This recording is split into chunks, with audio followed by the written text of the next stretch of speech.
नमस्कार, मैं हूं पूजा सिंह और आप देख रहे हैं आर्यन टीवी नेशनल। चलिए खबरों की शुरुआत करेंगे उत्तर प्रदेश की कुछ खास बड़ी खबरों के साथ। मुख्यमंत्री योगी का मथुरा दौरा, जहां 7 अप्रैल को सीएम योगी का ये दौरे को लेकर सुरक्षा व्यवस्था कड़ी की गई। वहीं आपको बता दें 35 बजे पवन हंस हेलीपैड पहुंचेंगे सीएम, जहां 2:50 बजे मलूक पीठ आश्रम में होंगे। 3 बजे जयंती महोत्सव में शामिल होंगे सीएम। वहीं 4 बजे आगरा के लिए रवाना होंगे। साथ ही आपको बताते चले मुख्यमंत्री योगी आदित्यनाथ का मथुरा दौरा कल 7 अप्रैल 2026 को तय है। प्रशासन ने सुरक्षा बढ़ा दी और सभी तैयारियां पूरी कर ली गई है। मुख्यमंत्री योगी आपको बता दें दोपहर 2:35 बजे वृंदावन स्थित पवन हंस हेलीपैड पहुंचेंगे, जहां इसके बाद 2:50 बजे वे मलूक पीठ आश्रम में पहुंचेंगे और 3 बजे श्रीमद जगत गुरु द्वाराचार्य श्री मलूक दास जी महाराज की 432वीं जयंती महोत्सव में शामिल होंगे। कार्यक्रम के बाद 4 बजे मुख्यमंत्री हेलीकॉप्टर से आगरा के लिए रवाना होंगे।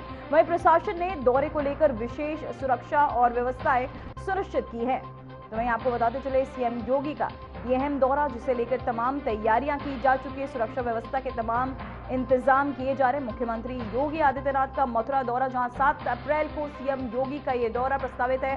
साथ ही दौरे को लेकर सुरक्षा व्यवस्था कड़ी कर दी गई है। 2:35 बजे पवन हंस हेलीपैड पहुंचेंगे सीएम योगी आदित्यनाथ, तो वहीं 2:50 बजे मलूक पीठ आश्रम में भी होंगे। 3 बजे जयंती महोत्सव में शामिल होंगे। साथ ही 4 बजे आगरा के लिए रवाना होंगे सीएम। वहीं आपको बता दें मुख्यमंत्री योगी आदित्यनाथ का यह मथुरा दौरा कल 7 अप्रैल 2026 को तय है। प्रशासन ने सुरक्षा बढ़ा दी और सभी तैयारियां भी पूरी कर ली गई है। मुख्यमंत्री दोपहर 2:35 बजे वृंदावन स्थित पवन हंस हेलीपैड पहुंचेंगे। इसके बाद 2:50 बजे वे मलूक पीठ आश्रम में पहुंचेंगे और 3 बजे श्रीमद जगत गुरु द्वाराचार्य श्री मलूक दास जी महाराज की 432वीं जयंती महोत्सव में शामिल होंगे। कार्यक्रम के बाद 4 बजे मुख्यमंत्री हेलीपैड से आगरा के लिए भी रवाना होंगे। वहीं प्रशासन ने दौरे को लेकर विशेष सुरक्षा और व्यवस्थाएं सुनिश्चित की है।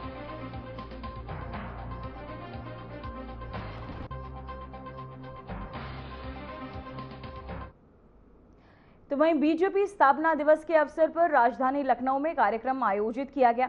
डिप्टी सीएम केशव प्रसाद मौर्य ने अपने संबोधन में कहा कि पूर्व प्रधानमंत्री अटल बिहारी वाजपेयी की सोच और विचार आज फलीभूत हो रहे हैं। उन्होंने जोर देकर कहा कि पार्टी का नारा भाजपा जिंदाबाद अब देश के कोने कोने में गूंज रहा है।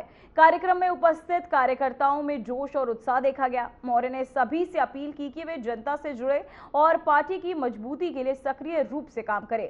समारोह में उत्साहपूर्वक माहौल बना रहा। तो वहीं आपको बताते चले लखनऊ में बीजेपी का स्थापना दिवस मनाया गया, जहां पार्टी की मजबूती पर विचार किया गया। केशव प्रसाद मौर्य ने संदेश भी दिया। साथ ही इस दौरान उन्होंने क्या कुछ कहा, सुनिए सर। जनता पार्टी जिंदाबाद, भारतीय जनता पार्टी जिंदाबाद, यह नारा आज भारत के कोने कोने में गूंज उठता है। इस नारे के गूंजने का जो अवसर प्राप्त हुआ है, भारतीय जनसंघ से लेकर के भारतीय जनता पार्टी तक, जो हमारे अनगिनत संख्या में एक तपस्वी की भांति भारतीय जनसंघ को सींचे, भारतीय जनता पार्टी को सींचे, और उन लोगों ने तब सींचा जब कहीं कोई दूर दूर तक भारतीय जनता पार्टी के सत्ता में आने की संभावना नहीं थी। 6 अप्रैल 1980 जब भारतीय जनता पार्टी की स्थापना हुई, और स्थापना के साथ ही भारतीय जनता पार्टी लगातार आगे बढ़ रही है। आज भारतीय जनता पार्टी के स्थापना दिवस के अवसर पर मैं अपने कोटि कोटि कार्यकर्ताओं को बहुत बहुत बधाई देता हूं। बहुत बहुत आह्वान कि आप सब आगे बढ़ते जाइए।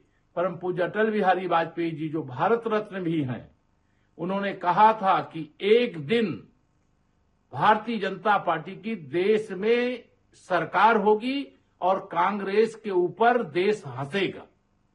क्योंकि कांग्रेस ने संसद में जब हमारे सदस्यों की संख्या 2 थी, तो उन लोगों ने उपहास उड़ाया था।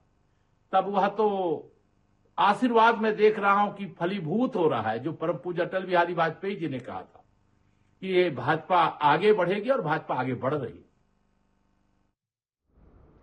तो वहीं बीजेपी के स्थापना दिवस पर डिप्टी सीएम ब्रजेश पाठक ने अपने विचार साझा किए। उन्होंने कहा कि ये दिन हमारे पूर्वजों को नमन करने और उनके योगदान को याद करने का अवसर है। ब्रजेश पाठक ने बताया कि प्रधानमंत्री नरेंद्र मोदी के नेतृत्व में बीजेपी अब दुनिया की सबसे बड़ी पार्टी बन गई है। उन्होंने जोर देकर कहा कि पार्टी सेवा और संगठन के संकल्प के साथ लगातार आगे बढ़ रही है। डिप्टी सीएम ने कार्यकर्ताओं से अपील की कि वे पार्टी की विचारधारा और मिशन को आगे बढ़ाने में पूरी निष्ठा और समर्पण के साथ जुटे रहे। साथ ही इस दौरान उन्होंने क्या कुछ कहा, सुनिए जरा। पार्टी का स्थापना दिवस है। ऐसे शुभ अवसर पर प्रदेशवासियों की तरफ से, अपने कार्यकर्ताओं की तरफ से भारतीय जनता पार्टी नेतृत्व का बहुत बहुत अभिनंदन करता हूं और अपने उन पूर्वजों का स्मृति करते हुए नमन करता हूं जिन्होंने अपना सर्वस्व न्यौछावर करके पार्टी को इन ऊंचाइयों तक पहुंचाने का काम किया। आज भारतीय जनता पार्टी माननीय प्रधानमंत्री नरेंद्र मोदी जी के नेतृत्व में दुनिया की सबसे बड़ी पार्टी बनी है। माननीय प्रधानमंत्री नरेंद्र मोदी जी की गरीब कल्याण योजनाओं ने जन जन का भरोसा जीता है।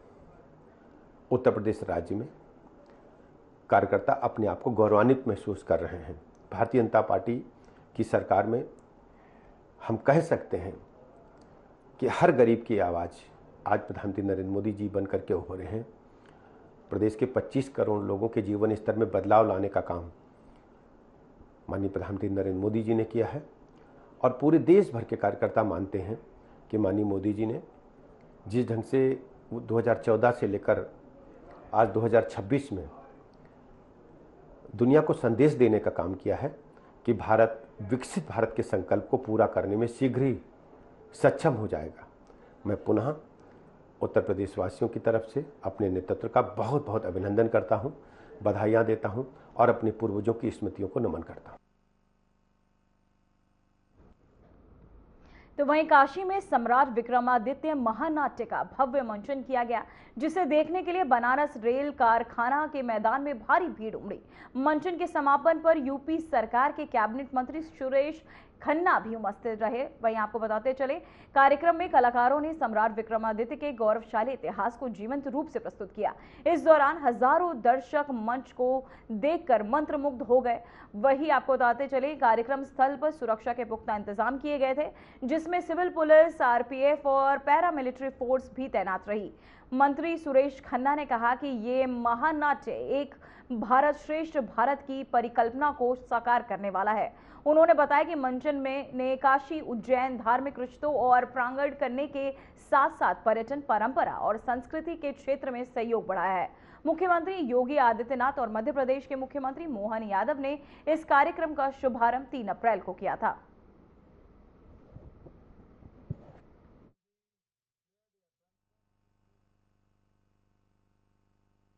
के बारे में नई पीढ़ी को बताना जरूरी है।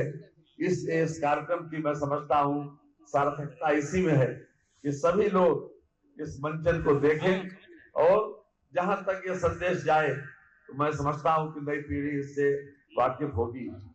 प्राचीन भारत के सम्राट विक्रमादित्य प्राचीन भारत के उज्जैन के एक महान वीर और न्यायप्रिय चक्रवर्ती सम्राट हुए। उन्होंने 96 शक सामंतों को हराकर 2083 वर्ष पूर्व विक्रम संवत का प्रारंभ किया।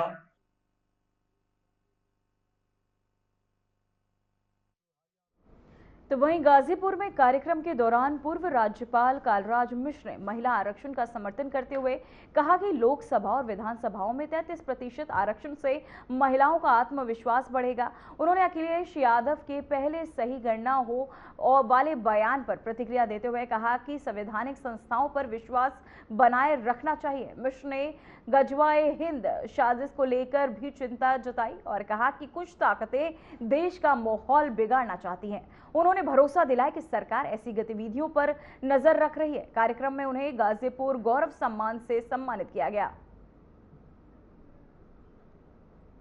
तो वहीं आपको बताते चले, अखिलेश के बयान पर जवाब देते भी नजर आए। तो वहीं इस दौरान गाजीपुर में कार्यक्रम के दौरान पूर्व राज्यपाल कालराज मिश्र ने महिला आरक्षण का समर्थन करते हुए कहा कि लोकसभा और विधानसभाओं में 33% आरक्षण से महिलाओं का आत्मविश्वास बढ़ेगा। उन्होंने अखिलेश यादव के पहले सही गणना हो वाले बयान पर प्रतिक्रिया देते हुए कहा कि संवैधानिक संस्थाओं पर विश्वास बनाए रखना चाहिए। मिश्र ने गजवाए हिंद साजिश को लेकर भी चिंता जताई और कहा कि कुछ ताकतें देश का माहौल बिगाड़ना चाहती है। साथ ही उन्होंने भरोसा दिलाया कि सरकार ऐसी गतिविधियों पर नजर रख रही है। कार्यक्रम में उन्हें गाजीपुर गौरव सम्मान से भी सम्मानित किया गया। तो वहीं आपको बता दें, गाजीपुर में कार्यक्रम का आयोजन किया गया, जहां अखिलेश के बयान पर भी बोलते नजर आए।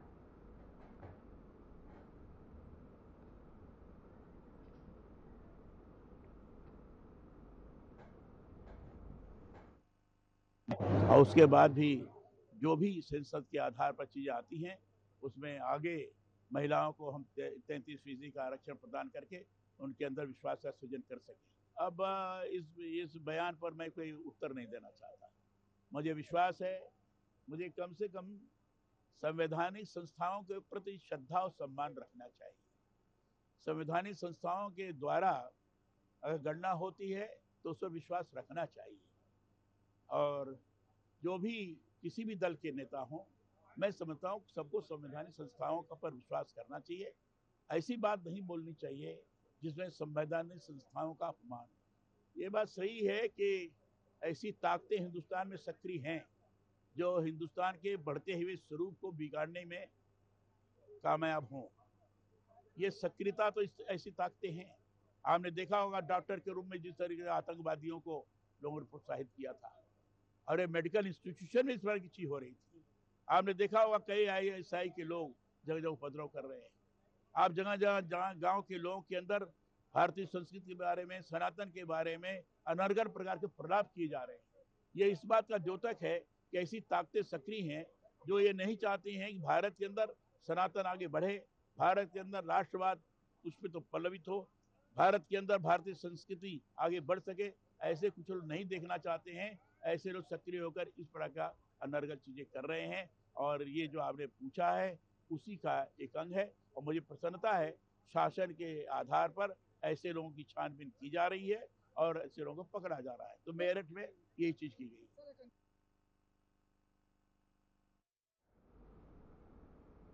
तो वहीं रायबरेली की कलेक्टर परिसर स्थित बचत भवन में दिशा की बैठक हुई। बैठक की अध्यक्षता कमेटी सांसद किशोरी लाल शर्मा ने की। इसमें मंत्री दिनेश सिंह और कई सपा विधायक मौजूद हैं, जिनमें राहुल लोधी, देवेंद्र सिंह और श्याम सुंदर भारती शामिल है। जिला पंचायत अध्यक्ष रंजना चौधरी भी बैठक में उपस्थित है। हालांकि बीजेपी के विधायक मनोज पांडे, अदिति सिंह और अशोक कोरी बैठक से दूरी बनाए हुए हैं। बैठक में मुख्य रूप से स्थानीय विकास और दिशा के कार्यक्रमों पर चर्चाएं की जा रही है। तो वहीं आपको बता दें, रायबरेली में दिशा की बैठक, जहां सांसद किशोरी लाल की अध्यक्षता में बैठक आयोजित की गई। स्थानीय विकास पर चर्चाएं भी इस दौरान की गई।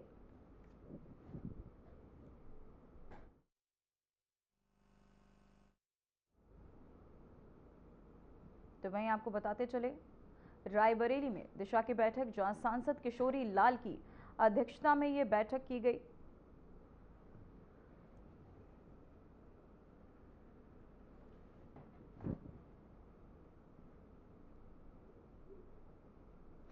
तो वहीं रामपुर में सपा नेता आजम खान की पैन कार्ड मामलों में सजा के खिलाफ अपील पर सेशन कोर्ट में सुनवाई होगी। ये मामला 2019 में शहर के विधायक आकाश सक्सेना द्वारा दर्ज कराया गया था।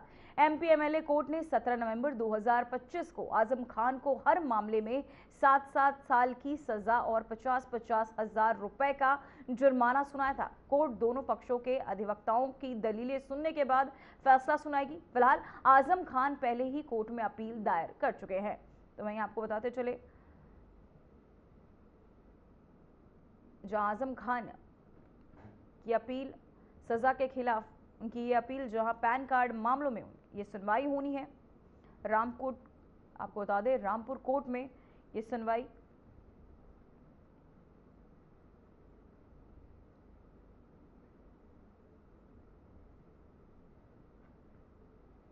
तो मैं आपको बताते चले, रामपुर में सपा नेता आजम खान की पैन कार्ड मामलों में सजा के खिलाफ अपील पर स्टेशन कोर्ट में सुनवाई होगी। यह मामला 2019 में शहर के विधायक आकाश सक्सेना द्वारा दर्ज कराया गया था। MP MLA कोर्ट ने 17 नवंबर 2025 को आजम खान को हर मामले में 7-7 साल की सजा और 50-50 हजार रुपए का जुर्माना सुनाया था। कोर्ट दोनों पक्षों के अधिवक्ताओं की दलीलें सुनने के बाद फैसला सुनाएगी। तो वहीं कानपुर किडनी ट्रांसप्लांट सिंडिकेट मामले में नया खुलासा हुआ है। आरोपी डॉक्टर अली और डोनर आयुष की व्हाट्सएप चैट जो है सामने आई है। तो वहीं आपको बताते चले कानपुर किडनी ट्रांसप्लांट सिंडिकेट का ये पूरा मामला, जहां इसमें एक नया खुलासा हुआ है। आरोपी डॉक्टर अली और डोनर आयुष की व्हाट्सएप चैट सामने आई है, जिसमें आपको बता दें आयुष पूछते नजर आए कि ऑपरेशन कब होगा। चैट में दोनों के बीच पैसों के लेन देन का जिक्र भी है। ये स्क्रीनशॉट सोशल मीडिया पर वायरल होते हड़कंप मच गया। पुलिस ने मामले की गंभीरता को देखते हुए जांच तेज कर दी है। आरोप है कि इस सिंडिकेट के जरिए अवैध तरीके से किडनी ट्रांसप्लांट किए जा रहे थे। प्रशासन आरोपी डॉक्टर और डोनर की गतिविधियों की पूरी जानकारी में जुटा हुआ है।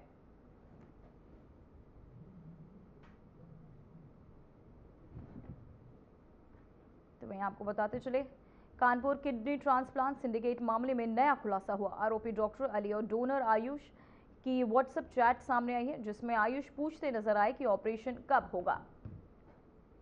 तो वहीं वाराणसी में गंगा नदी के बीच नाव पर शराब पार्टी का एक वीडियो वायरल हुआ है। इसमें कुछ लोग डीजे बजाकर गाने चला रहे हैं और खुलेआम शराब पीते नजर आ रहे हैं, जबकि गंगा में इस तरह की गतिविधियों पर सख्त प्रतिबंध है। बताया जा रहा है कि ये लोग मिर्जापुर के बड़ी शीतला माता अदलपुरा मंदिर में बढ़ावा चढ़ाने आए थे।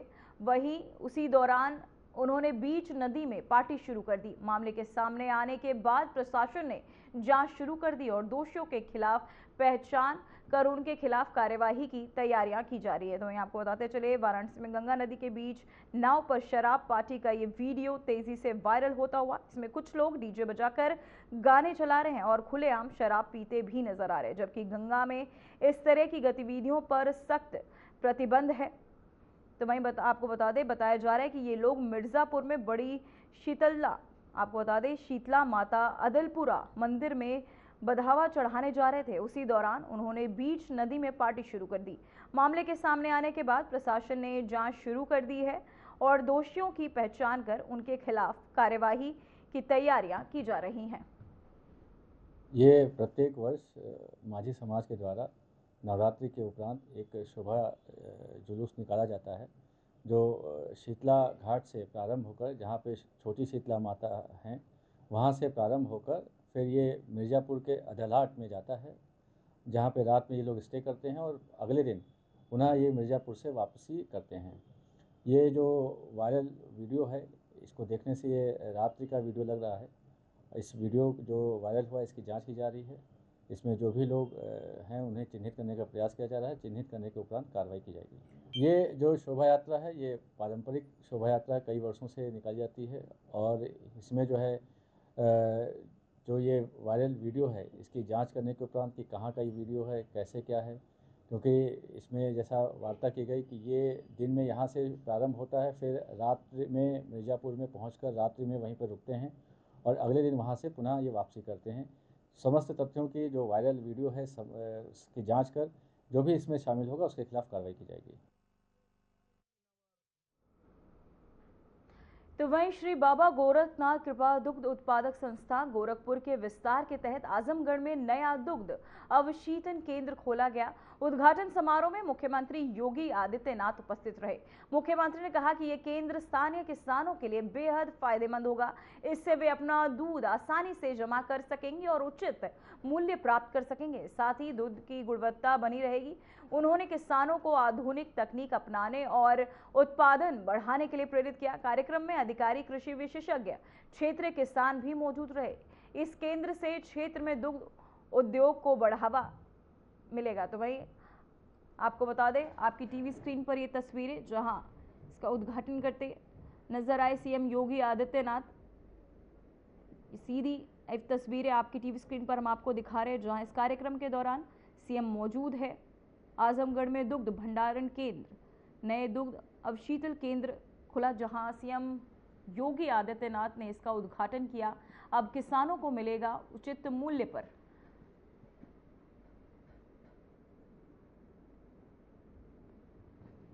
तो वहीं आपको बताते चले, सीएम योगी आदित्यनाथ आजमगढ़ में मौजूद, जहां श्री बाबा गोरखनाथ कृपा दुग्ध उत्पादन संस्था गोरखपुर के विस्तार के तहत आजमगढ़ में नया दुग्ध अवशीतन केंद्र खोला गया, जिसका उद्घाटन सीएम योगी आदित्यनाथ ने किया। साथ ही इस दौरान सुरक्षा व्यवस्था के भी तमाम पुख्ता इंतजाम किए गए थे। उद्घाटन समारोह में मुख्यमंत्री योगी आदित्यनाथ की उपस्थिति के साथ साथ अन्य मंत्रीगण भी उपस्थित रहे। वहीं मुख्यमंत्री ने कहा कि केंद्र स्थानीय किसानों के लिए बेहद फायदेमंद साबित होगा। इससे वे अपना दूध आसानी से जमा कर सकेंगे और उचित मूल्य प्राप्त करेंगे। साथ ही दूध की गुणवत्ता बनी रहेगी। उन्होंने किसानों को आधुनिक तकनीक अपनाने और उत्पादन बढ़ाने के लिए भी प्रेरित किया। वहीं कार्यक्रम में अधिकारी, कृषि विशेषज्ञ और क्षेत्रीय किसान भी मौजूद रहे। इस केंद्र से क्षेत्र में दूध उद्योग को बढ़ावा मिलेगा और किसानों की आमदनी भी बढ़ेगी। जिसे लेकर आजमगढ़ में सीएम योगी आदित्यनाथ मौजूद। तो वहीं सोशल मीडिया पर वायरल हुए एक वीडियो में अफजल और उसका साथी परवेज सैफी नाटो की गुडी के साथ नजर आए। पुलिस जांच में पता चला कि ये लोग संगठित गिरोह के सदस्य हैं और आपराधिक गतिविधियों में शामिल थे। इस मामले में पुलिस ने कुछ आरोपियों को गिरफ्तार कर लिया है। हालांकि अभी भी लगभग 6-7 आरोपी फरार है। पुलिस उनकी तलाश में लगातार छापेमारी कर रही है और अधिकारियों ने कहा कि सभी फरार आरोपियों को जल्द ही पकड़ लिया जाएगा। ये कार्यवाही समाज में कानून और सुरक्षा बनाए रखने के उद्देश्य से की जा रही है।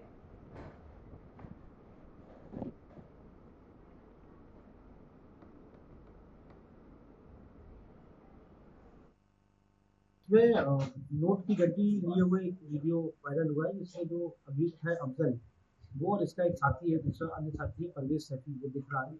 इसमें जो अभी तक की जो हमारी इन्वेस्टिगेशन है, इसमें यही आया कि ये सभी लोग एक सिंडिकेट बना करके काम करते थे और ये सभी लोग उसी सिंडिकेट का पार्ट है। कुछ अभियुक्तों की गिरफ्तारी हो चुकी है, कुछ अभियुक्तों की गिरफ्तारी अभी होना शेष है। लगभग 6 से 7 अभियुक्त इसमें अभी फरार चल रहे हैं। जल्दी ही दबिशें दी जा रही है, जल्दी ही इनकी गिरफ्तारी सुनिश्चित की जाएगी। तो वहीं बाराबंकी के हैदरगढ़ क्षेत्र में पुलिस अधीक्षक अर्पित विजय वर्गीय के निर्देश में बेटियों के लिए कानून जागरूकता अभियान शुरू हुआ। कोतवाली हैदरगढ़ में प्रभारी निरीक्षक अभिमन्यु मल ने पीएम श्री राजकीय बालिका इंटर कॉलेज में छात्राओं को नए भारतीय कानूनों और उनके अधिकारों को और सुरक्षा उपायों के बारे में जानकारियां दी। अभियान का उद्देश्य बेटियों को कानूनी रूप से सशक्त बनाना और उन्हें सुरक्षित रखना। वहीं पुलिस टीम स्कूल, कॉलेज और ग्रामीण क्षेत्रों में जाकर लोगों को कानूनों की जानकारी दे रही है। वहीं कार्यक्रम में छात्राओं में आत्मविश्वास और जागरूकता बढ़ी।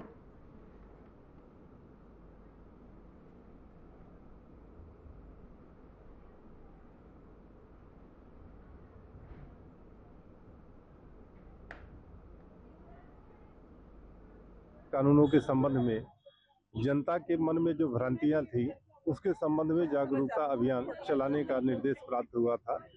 उसी निर्देश के अनुपालन में आज राजकीय बालिका इंटर कॉलेज हैदरगढ़ में बच्चों को जागरूक किया गया। निबंध प्रतियोगिता, प्रश्नोत्तरी के माध्यम से इनसे जानकारी ली गई, तो बहुत अच्छा बच्चों ने रिस्पांस दिया और यहाँ के बच्चे, अध्यापक और प्रिंसिपल मैम ने हम पुलिस वालों को और सरकार को ये आश्वासन दिया है कि जो जनता के मन में भ्रांतियां थी, जो जानकारी प्राप्त हुई है, उससे जन जन तक पहुंचाएंगे।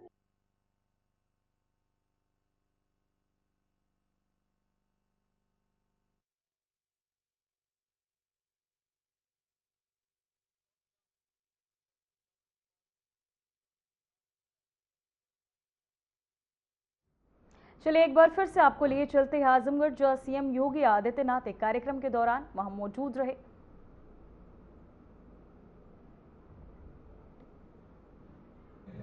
So I request all of you to stand and give a big hand for all the people who have made this possible on this day. That is my humble request to all the students. You give your big hand.